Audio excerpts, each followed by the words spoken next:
आप सभी बच्चों का science study centre YouTube channel में स्वागत है। आज हम लोग सत्ता में साझेदारी की कार्य प्रणाली को क्या करेंगे, समझेंगे। सत्ता का जैसे ही नाम लिया जाता है, ठीक, तो आपको आपके दिमाग में एक बात समझ में आती है, अधिकार। क्या अधिकार? सत्ता मतलब अधिकार।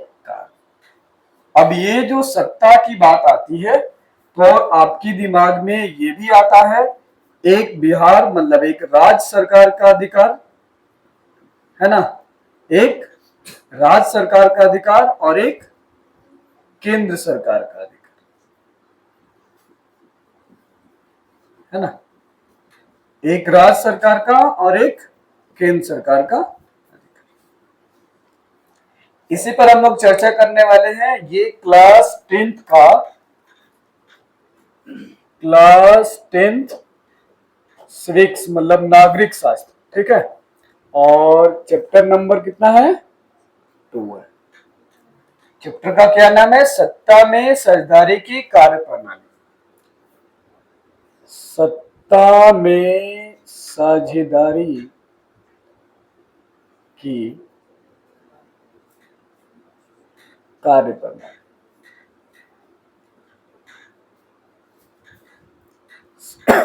सत्ता में साझेदारी की कार्य प्रणाली।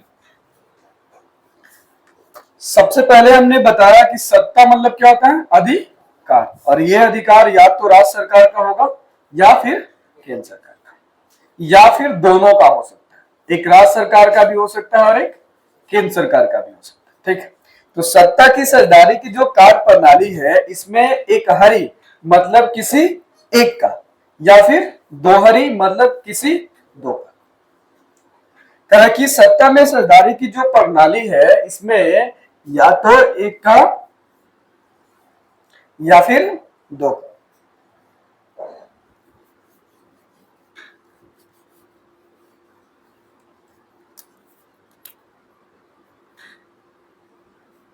सत्ता में साझेदारी की प्रणाली। कह कि सत्ता में साझेदारी की जो प्रणाली है वह या तो दोहरी है या फिर एक हरी है, ठीक है। एक को हम लोग बोलते हैं संगठनात्मक व्यवस्था, ठीक है, और एक को कहते हैं एकात्मक व्यवस्था, ठीक है। संगठनात्मक व्यवस्था में दोहरी, या फिर आप इसको कह सकते हैं दोहरी, है ना, दोहरी सरकार मतलब दोनों का। और एकात्मक व्यवस्था में कह सकते हैं एकहरी सरकार।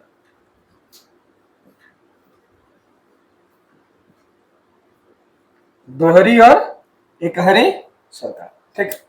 जहां तक अगर हम बात करें दोहरी सरकार का, जिसमें केंद्र सरकार और राज्य सरकार दोनों आते हैं, केंद्र सरकार और राज्य सरकार, और एकहरी में या तो केंद्र सरकार का होगा या फिर राज्य सरकार का, ठीक।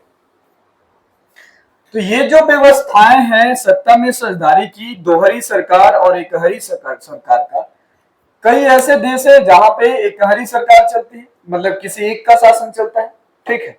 और कई ऐसे देश है जहां दोहरी सरकार मतलब राज्य सरकार और केंद्र सरकार दोनों की रजामंदी से सरकारें चलती हैं, ठीक है, यह सत्ता चलती है।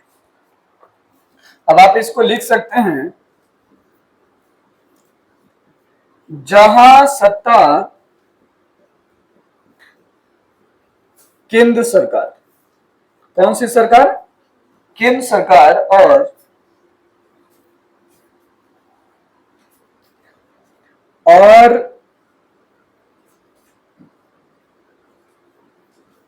और विभिन्न इकाइयों या फिर यहां पे विभिन्न राज्यों लिख सकते हैं ना, क्या लिख दो? विभिन्न राज्यों के बीच बटी रहती है। मतलब जहां सत्ता एक तो केंद्र सरकार और एक राज्य सरकार के बीच क्या हो? बटी हो, तब हम उसको क्या कहेंगे? दोहरी सरकार। क्या कहेंगे? दोहरी सरकार। इसके एग्जाम्पल कौन कौन से हैं? सबसे पहले है आपका भारत, है ना जी। भारत में एक केंद्र सरकार है और एक राज्य सरकार, ठीक। दूसरा आपका है अमेरिका, यहां भी दोहरी सरकार है, ठीक। इसी तरह से कनाडा, है ना, इत्यादि और भी बहुत सारे देश इसके अंतर्गत आते हैं। जहां सत्ता केवल केंद्र सरकार के निहित हो या केंद्र सरकार के दायरे में आता हो या नियंत्रण किसी एक का हो, तब हम उसको क्या कहेंगे? एक हरी सरकार या एकात्मक व्यवस्था, ठीक है।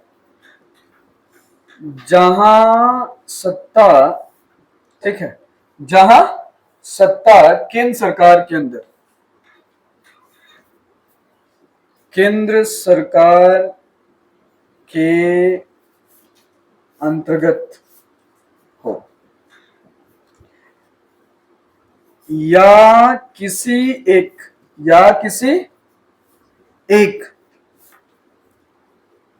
के पास सारे अधिकार हो, उसे क्या कहेंगे? उसे एक हरी सरकार कहेंगे। क्या कहेंगे जी? एक हरी सरकार कहेंगे, ठीक। इसका एग्जाम्पल है ब्रिटेन। क्या है? ब्रिटेन। ब्रिटेन में इसी तरह की सरकार है, एक हरी सरकार है। कैसा है जी? एक हरी सरकार है ब्रिटेन में। जबकि भारत, अमेरिका और कनाडा जैसे देशों में कैसा है? दोहरी सरकार है। कैसा है? दोहरी सरकार है। तो इसका आप जल्दी से स्क्रीनशॉट ले लीजिए, फिर हम लोग आगे बात करते हैं।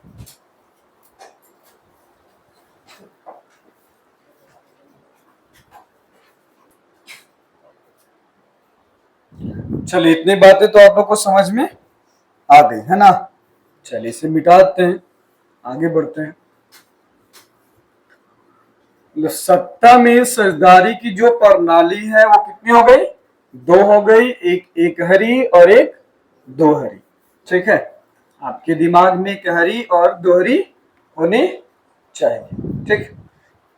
ब्रिटेन में एक हरी, ठीक है, और भारत और अमेरिका, कनाडा जैसे देशों में दोहरी, ठीक। अब हम लोग जो दोहरी व्यवस्था है उसमें देखते हैं, ठीक है। करा कि इसकी जो विशेषताएं हैं वो क्या है? संगठनात्मक सरकार कहिए या फिर व्यवस्था की विशेषताएं,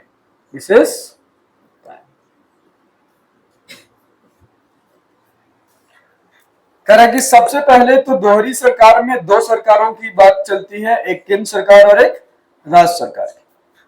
इनके लिए इनका एक लिखित संविधान होता है जिसके अनुसार राज्य सरकार और भारत सरकारों के अधिकार को क्या किए जाते हैं? बांटे जाते हैं, जो अपने अपने अधिकार क्षेत्र में कार्य करते हैं। करा कि शक्ति का जो बंटवारा है तीन सूची में किया गया है, एक केंद्र सूची है, एक राज्य सूची है और एक का नाम है समवर्ती सूची।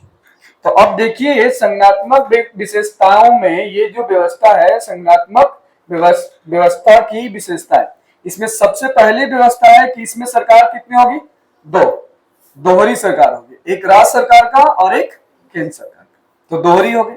दूसरा क्या है? लिखित इनका संविधान होगा। क्या होगा? लिखित संविधान होगा।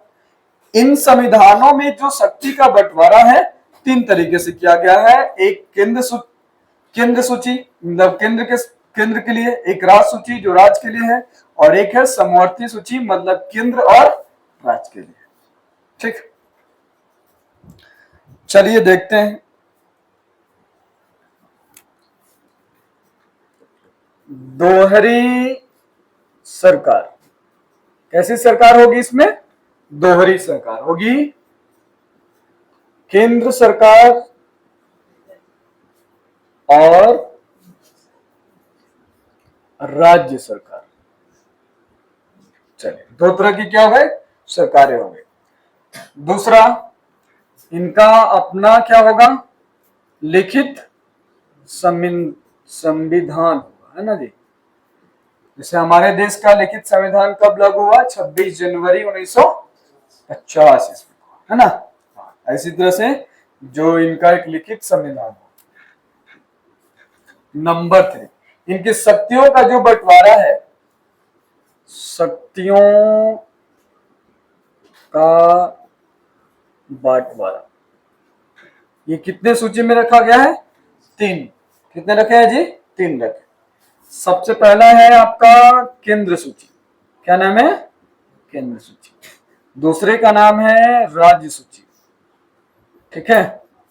और तीसरे का नाम है समवर्ती सूची, ठीक है।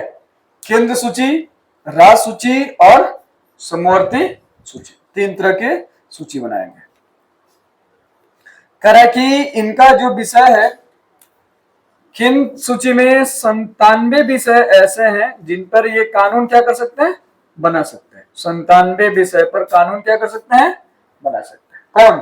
केंद्र सरकार बना सकते हैं। जबकि 66 विषय ऐसे हैं जिन पे राज्य सरकार अपना कानून बना सकता है। जबकि 47 ऐसे कानून विषय रखे गए हैं जिन पे राज्य सरकार और केंद्र सरकार दोनों मिलकर क्या बना सकते हैं? कानून बना सकते हैं, ठीक, जिसमें दोनों का हकदार, ठीक। जैसे हम शिक्षा की अगर बात करें, जो शिक्षा अभी चल रहा है, शिक्षा पे बहुत सारे आंदोलन हो रहे हैं, है ना। तो शिक्षा को अगर लें तो शिक्षा जो है कौन सा है? समवर्ती सूची में आता है। मतलब इस पे केंद्र सरकार भी और केंद्र सरकार और राज्य सरकार मिलकर क्या कर सकती हैं? एक नीति को, एक कानून को लागू कर सकते हैं। मतलब ये दोनों के अधिकार क्षेत्र में, ठीक है।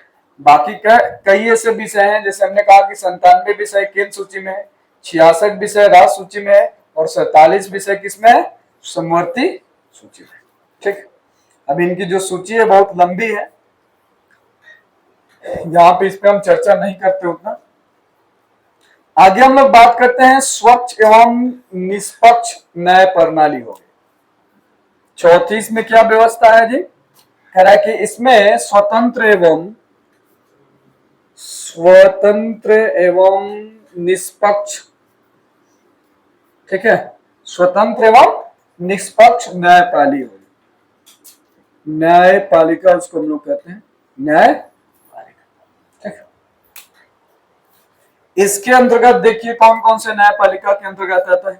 कह रहा है कि इसके अंतर्गत आपका जो पहला है वो है उच्चतम न्यायालय। क्या है जी? उच्चतम न्यायालय। उच्चतम न्यायालय कहाँ है? दिल्ली में या फिर नई दिल्ली,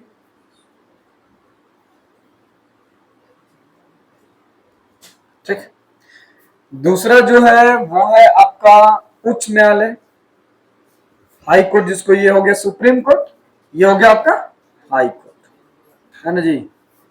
हाँ, एक हो गया उच्चतम जो पूरे देश का है, ठीक है, और इसके बाद है उच्च न्यायालय, ठीक है।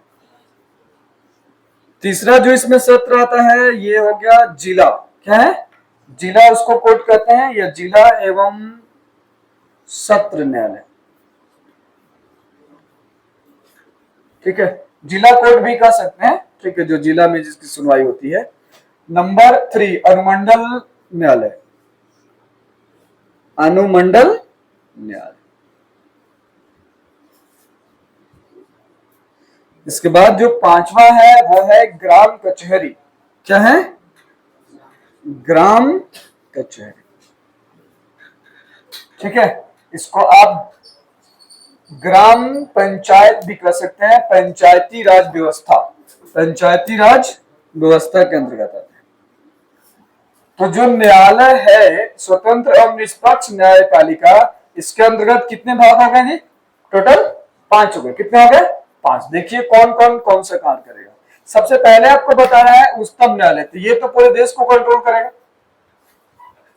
पूरे देश की जो न्यायपालिका जो व्यवस्था है उसमें सबसे उच्चतम कौन है? उच्चतम न्यायालय जो कहाँ है? नई दिल्ली में। बाकी उच्च न्यायालय हर राज्य की राजधानी में मौजूद होता है। कौन सा? उच्च न्यायालय। जैसे मान लीजिए बिहार है, तो बिहार की राजधानी कहाँ है? पटना। तो पटना में आपको क्या मिलेगा? हाई कोर्ट मिलेगा। क्या मिलेगा? हाई कोर्ट, ना कि आपको सुप्रीम कोर्ट मिलेगा। क्या मिलेगा? हाई कोर्ट मिलेगा। ठीक है, वहां पे आप अपना जो पक्ष है वो आप क्या कर सकते हैं? रख सकते हैं, या अपने अधिकारों के लिए लड़ सकते हैं, अपने अधिकारों की मांग कर सकते हैं। ठीक है, इसके बाद है जिला एवं सत्र न्यायालय। ये हर जिला में आपको मिलेगा। हर जिला में क्या होगा? आपको मिलेगा। जैसे बिहार में 38 जिले, कितने हैं जी? 38 जिले। तो 38 जिलों में हर जिला में आपको क्या मिलेगा? एक न्यायालय मिलेगा। ठीक है, जैसे रोहतास में कहा? सासाराम। आरा में जी तो आरा में आपका न्यायालय। इसी तरह से अनुमंडल न्यायालय। अनुमंडल मतलब जो भी आपके जिला के अनुमंडल है उसमें आपको क्या मिलेगा? न्यायालय मिलेगा। इसके बाद ग्राम कचहरी, मतलब हर पंचायत में आपको एक ग्राम कचहरी मिलेगा, जिसका लेखा जोखा कौन करता है? सरपंच करता है। कौन करता है? सरपंच। तो सबसे पहले जो हमारे अगर न्याय को मांगना है या फिर न्याय करना है या फिर न्याय के लिए हमको लड़ना है तो सबसे पहले कहां लड़ेंगे? ग्राम कचहरी में। अगर यहां से नहीं हुआ तो फिर कहां? अनुमंडल न्यायालय में। अनुमंडल में नहीं होता फिर जिला न्यायालय में। फिर जिला न्यायालय नहीं हुआ तो उच्चतम न्यायालय। उसके बाद फिर हम कहां जाएंगे? हाँ, उच्चतम कोर्ट मतलब हाई कोर्ट क्या कर सकते हैं? जाओ। अब यहां पे आपको पंचायती राज व्यवस्था के बारे में जानना है। किसके बारे में जानना है? पंचायती राज व्यवस्था जो है उसके विषय में जानना है। तो इसका भी आप जल्दी से स्क्रीनशॉट ले लीजिए। ठीक, इसके बाद हम लोग आगे विषय पे क्या करते हैं? चर्चा करते हैं। ठीक, बातें समझ में आ रही है? नहीं आ रही है? आ रही है ना? हाँ, आ रही है तो आप लोग जरूर कमेंट कीजिए, तब पता चलेगा कि समझ में आ रही है।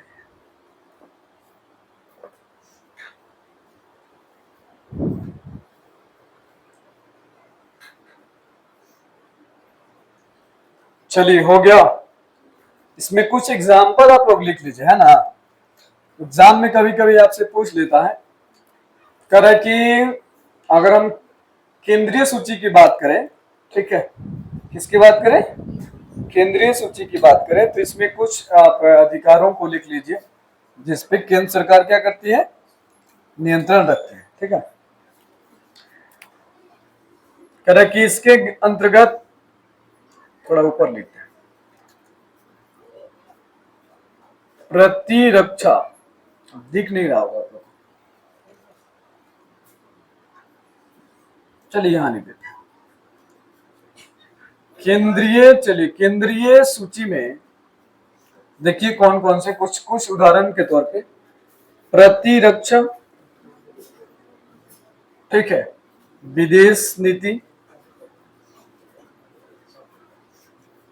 ठीक है, प्रतिरक्षा, विदेश नीति, संचार साधन, संचार साधन, ठीक है, मुद्रा बैंकिंग, मुद्रा बैंकिंग,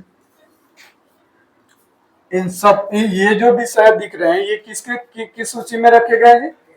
केंद्र सूची में रखे गए हैं। ठीक है, इसी तरह से अगर हम राज्य सूची की बात करें तो राज्य सूची का आंकड़ा देखिए, इसमें कौन कौन सा कह रहा है कि राज्य सूची में जेल, स्वास्थ्य, ठीक है, इसी तरह से आपका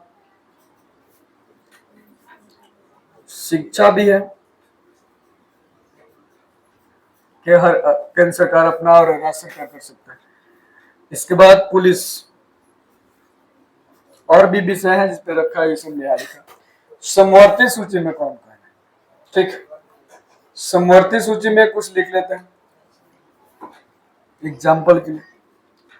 चलिए, समवर्ती सूची में ये भी आपको शायद दिख रहा होगा, नहीं दिख रहा। देखिए, इसमें कुछ कुछ जनरल है, जैसे शिक्षा की अगर हम बात करें तो समवर्ती सूची में आता है। अगर हम प्रतिरक्षा की बात करें, किसकी बात करें? प्रतिरक्षा की बात करें, जैसे आपने पुलिस देखा होगा तो एक केंद्रीय पुलिस होता है और एक राजकीय पुलिस होता है। तो केंद्रीय जो पुलिस है वो केंद्र सरकार के अंतर्गत है, और जो राजकीय पुलिस है वो किसके अंतर्गत है? राज्य सरकार। तो इन दोनों पे कह सकते हो कि कुछ ऐसे हैं जहां पे समवर्ती सूची में जिन्हें रखा जाए। ठीक, चलिए हम लोग देखते हैं ग्राम पंचायती व्यवस्था। ठीक है,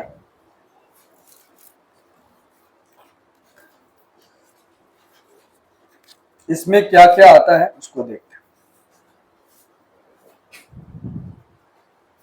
मिटा देते हैं।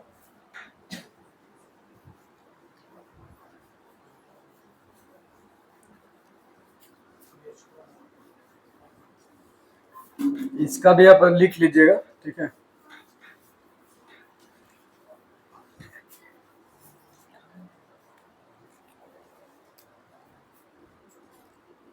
स्थानीय स्वशासन, स्थानीय स्वशासन जिसे हम लोग पंचायती राज व्यवस्था कहते हैं। क्या कहते हैं जी? पंचायती राज व्यवस्था।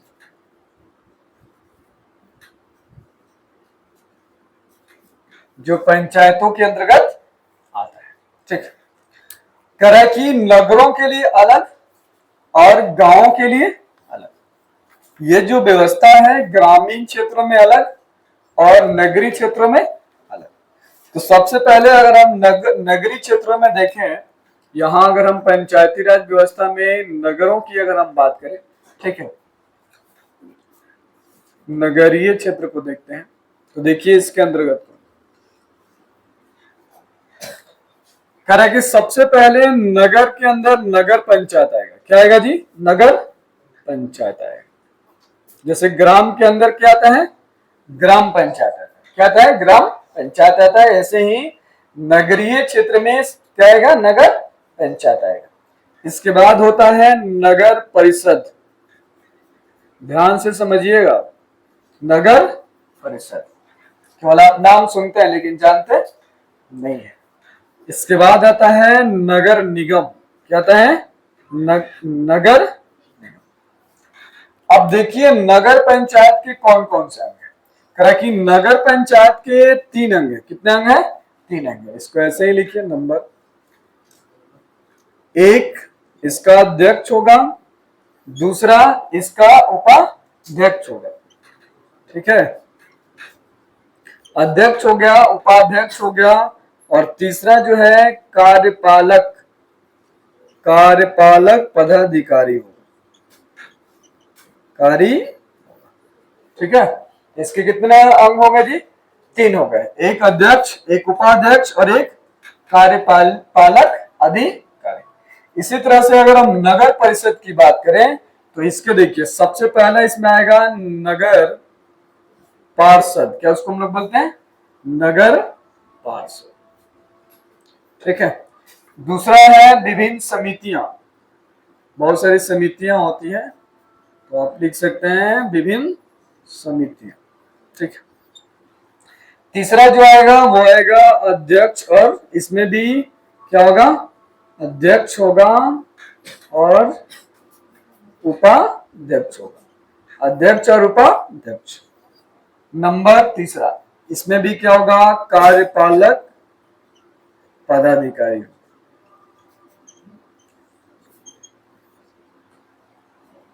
कार्यपालक क्या होंगे? पदाधिकारी होंगे। इसके बाद है नगर निगम। क्या है? नगर निगम। तो नगर निगम में जो पहला है अंग इसका है महापौर, एक है उप महापौर। महापौर और उप महापौर। ठीक है, इसी तरह से दूसरा इसका अंग जो है निगम परिषद। निगम परिषद। ठीक है, सी नंबर आपका है स्थानीय समिति। क्या है जी? स्थानीय समिति। इन सबका अलग अलग काम होता है। ठीक है, कार्य सबका अलग अलग है। इसी तरह से परामर्शदात्री समिति, और आपका ई नंबर है यहां भी नगर आयुक्त। क्या नाम है? नगर। इन सबका अलग अलग क्या है? कार्य है। नगर पंचायत, नगर परिषद और नगर निगम किस क्षेत्र में जी? नगरीय क्षेत्र में। 3 भाग हो गए। एक भाग हो गया आपका नगर पंचायत, दूसरा हो गया आपका नगर परिषद और तीसरा हो गया आपका नगर निगम। नगर पंचायत के अंदर 3 अध्यक्ष, उपाध्यक्ष और कार्यपालक अधिकारी। नगर परिषद के अंदर 4 नगर पार्षद, विभिन्न समितियां, अध्यक्ष और उपाध्यक्ष, कार्यपालक पदाधिकारी। इसी तरह से नगर निगम में इसके अंग कौन कौन से हैं? महापौर और उप महापौर। फिर निगम परिषद, स्थानीय समिति और प्रादर्शदात्री समिति और नगर आयुक्त। ठीक, तो आज हम इतना ही पढ़ेंगे। इसके बाद फिर हम लोग पढ़ेंगे ग्रामीण क्षेत्र का। किसके बारे में पढ़ेंगे? ग्रामीण क्षेत्र के बारे में अगले दिन पढ़ेंगे और इसके विभिन्न कार्यों को क्या करेंगे? समझेंगे। तो हम लोग मिलते हैं फिर नेक्स्ट क्लास में नेक्स्ट वीडियो के साथ। ठीक है, अगर ये वीडियो अच्छा लगे तो इसे लाइक कीजिए, सब्सक्राइब कीजिए और शेयर करना ना भूलिए और कमेंट जरूर कीजिए। तब बातें समझ में आएगी कि आपको समझ में आ रही है या नहीं। ठीक, चलिए, ओके, बाय, टेक केयर, अपना ध्यान रखिए।